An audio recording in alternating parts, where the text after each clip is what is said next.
সকাল সকাল দুই বোন মিলে কোথায় চললাম? নিশ্চয়ই তোমাদের মনে এই প্রশ্নটা আসছে। অবশ্য তোমাদের আগে থেকে বলে রাখি, এটা কিন্তু সকাল না, মানে সকালে যাওয়ার কথা ছিল ঠিকই, কিন্তু যাবো যাবো করে সেই দুপুরই আমাদের হয়ে গেল, মানে ঘুম থেকে উঠতে অনেকটাই লেট হয়ে গেছে। তো যাই হোক, দেখো আমরা রেডি হয়ে চলে এসেছি প্ল্যাটফর্মে। আর প্ল্যাটফর্মে আসার মাত্র আধা ঘন্টা পরে আমাদের ট্রেনটাও চলে এসেছিল। আর এইদিকে দেখো, আমরা ট্রেনে বসি বা কোনো বড় রেস্টুরেন্টেই খেতে চাই না কেন, আমরা সবসময় কিন্তু পা এরকমভাবে উঠিয়েই বসি। কারা কারা তোমরা এরকমভাবে পা উঠিয়ে বসো অবশ্যই কিন্তু কমেন্টে জানাবে।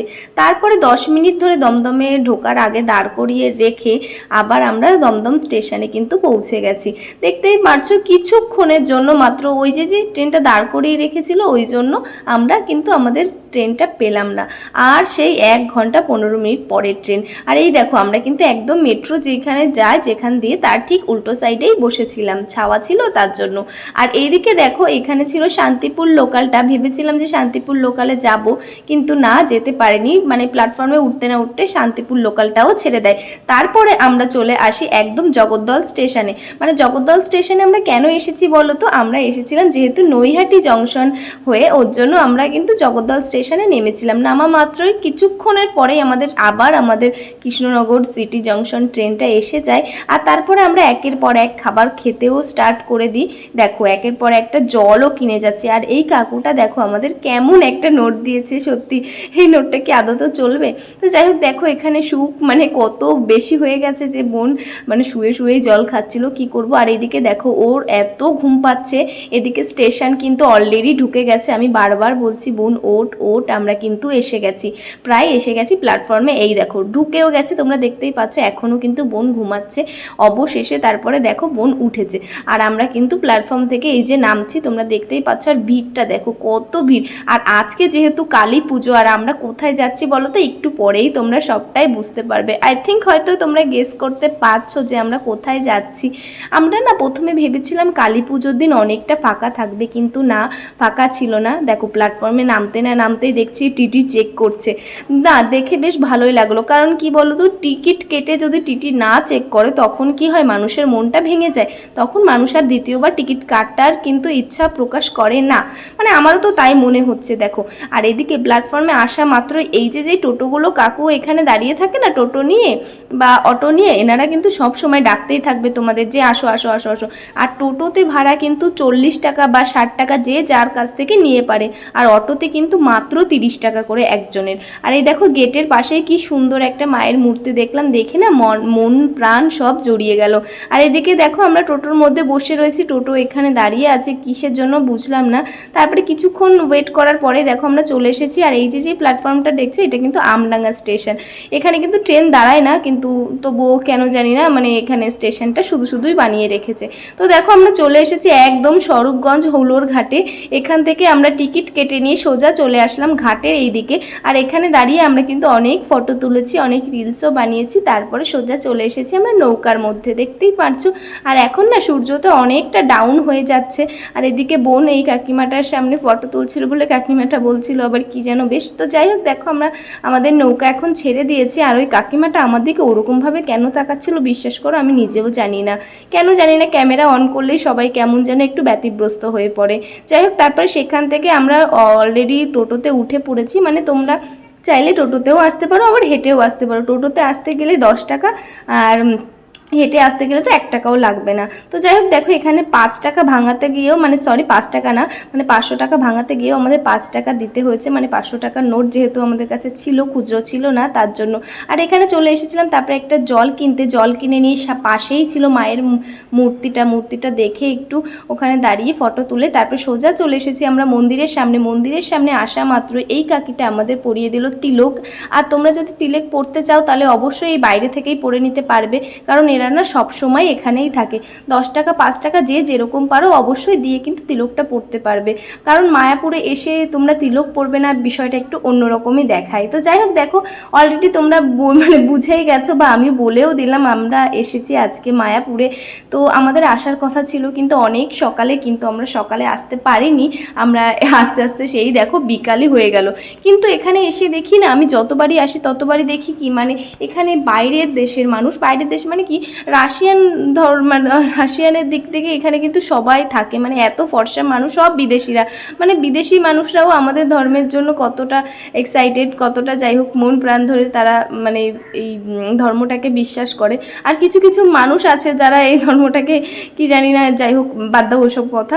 এখানে দেখো বড় মন্দির, মানে এই যে নতুন মন্দির খোলা হয়ে গেছে, তোমরা যারা যারা নতুন মন্দির দেখতে চাইছো 100 টাকা টিকিট দিয়ে দেখে নিতেই পারো। আর এই দেখো এই যে হচ্ছে মেন মন্দির, এখানেই কিন্তু পুজো হয়।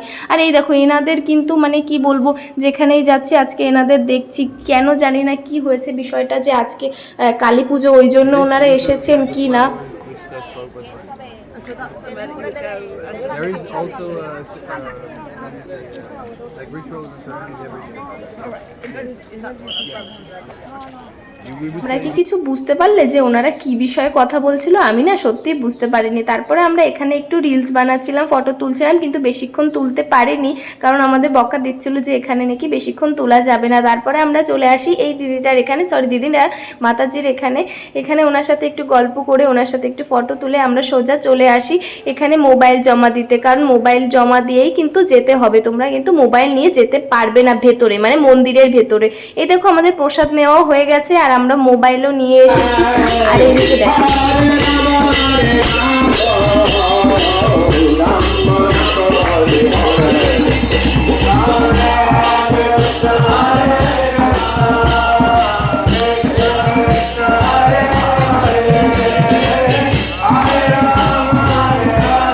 কি সুন্দর গান হচ্ছে, তাই না?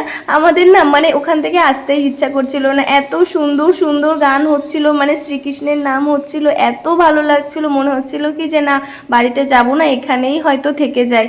কিন্তু না, দেখো অনেকটাই রাত হয়ে যাচ্ছে, আমাদের তো এবার যেতেই হবে। আর কি সুন্দর লাইটিং করেছে দেখো, মানে যেখানেই যাচ্ছে সেখানেই শ্রীকৃষ্ণের নাম হচ্ছে। এনারা দেখো কি সুন্দর নাচ গান করছে, সবাই তালে তালে হাততালি দিচ্ছে, সবাই এখানে দাঁড়িয়ে দাঁড়িয়ে দেখছে, কিন্তু কি সুন্দর লাগছে তাই না? সবাই প্রণাম করছে। আর এইদিকে দেখো এই মাতাজিটা আমাদের জন্য, মানে আমাদের জন্য না সকলের জন্য এই যে গজা দিচ্ছিলেন।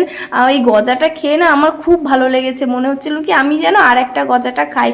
খুব টেস্টি ছিল, খুবই টেস্টি। আসলে কি বলো তো, ভগবানের এখানে আসলে না যে কোনো খাবার যে কোনো জিনিসই সুস্বাদু একটু বেশিই হয়ে যায়, কেন আমি এটা জানি না। যতই আমরা চেষ্টা করি বাড়িতে এই একই প্রসেসে কিছু তৈরি করার, কিন্তু সেরকমটা হয় না কখনোই। আমি এটা দেখেছি, অনেকবার নোটিস করেছি। তো যাই হোক দেখো এখন অনেকটাই রাত হয়ে গেছে, আর মন্দিরও প্রায় বন্ধ হয়ে যাবে। আর তার জন্য আমরা এখন বাড়ি চলে যাব। আর মন্দির মানে ভগবানকে দর্শন করে টাটা করে দিয়ে সোজা আমরা চলে এসেছি একদম বাসে। তোমরা দেখতেই পাচ্ছ ওই যে মন্দিরের সামনেই কিন্তু বাসটা দাঁড়িয়ে আছে। আর বাসেও সেই একই ভাড়া, মানে 5 টাকা করে ভাড়া দিয়ে আমরা সোজা চলে এসেছি এখন হুলোর ঘাটে, মানে নৌকাতে বসেও পড়েছি, দেখতেই পাচ্ছ। আর এই দেখো কত বড় একটা বাইক এই নৌকার উপরে চাপাচ্ছে। যাই হোক নৌকাটার উপরে চাপানোর সাথে সাথে না নৌকাটা দুলে উঠলো। যাই হোক কত ভারী তো, ওই জন্য হয়তো। যাই হোক তারপর দেখো আমরা সোজা সেখান থেকে চলে এসেছি অটোতে করে। আর অটোতে আমাদের ভাড়া নিয়েছিল 30 টাকা করে, মানে দুজনে 60 টাকা। তারপরে আমরা সেখান থেকে সোজা চলে আসি কৃষ্ণনগর স্টেশনে। আসা মাত্রই প্রসাদ খেয়ে নিয়ে আমরা সোজা কিন্তু এই পারে চলে আসি, কারণ ওপারেই কিন্তু আমাদের ট্রেনটা দাঁড়িয়ে আছে। আর আমরা না যে ট্রেনটা ধরে আসবো ভেবেছিলাম সেই ট্রেনটা আমরা মিস করেছি, কারণ আমাদের প্রত্যেকবারই এরকম হয়, মানে মিস করে ফেলেছি। তারপরে সেই 1.5 ঘন্টা পরে মানে 7টা 24-এ আমাদের ট্রেন ছিল। এই দেখো আমরা খাবার জল সব কিছু কিনে নিয়ে এসেছি। আর এদিকে বোন না মন্দিরের থেকেই চাউমিন কিনে নিয়ে এসেছিল, এটা কিন্তু ভেজ চাউমিন, আর এত টেস্টি ছিল কি বলবো। আর খেতে খেতে দেখো নৈহাটি চলে এসেছি। আর নৈহাটি আসা মাত্রই দেখো এই প্যান্ডেলটা দেখে না আমি পুরো হয়ে গেছি, এত সুন্দর লাইটিং করেছে। তোমরা কারা কারা নৈহাটিতে এসেছো অবশ্যই কিন্তু কমেন্টে জানাবে। আর এদিকে আমার ফোনের চার্জ একদম শেষ হয়ে গেছিলো, আমি কোনো ভিডিও ক্লিপ নিতে পারিনি। তারপরে এই দেখো বাড়ি এসে চার্জে বসিয়ে তারপরে এই যে একটু খাওয়া দাওয়া করছিলাম, মানে মা কত কিছু বানিয়েছে দেখো। কোনো রকম ভাবে একটু ফ্রেশ হয়ে খাওয়া দাওয়া করে আমরা সোজা চলে এসেছিলাম বাড়ির বাইরে। আর আজকে আমরা অনেকে মিলে মানে সবাই মিলে বাজি ফাটিয়েছি। আর দীপাবলি বলে কথা, বাজি ফাটাবো না এরকমটা কি হতে পারে? তোমরা কারা কারা বাজি ফাটিয়েছো অবশ্যই কিন্তু কমেন্টে জানিও। আমার ভিডিওটা ছিল এই পর্যন্ত, টাটা।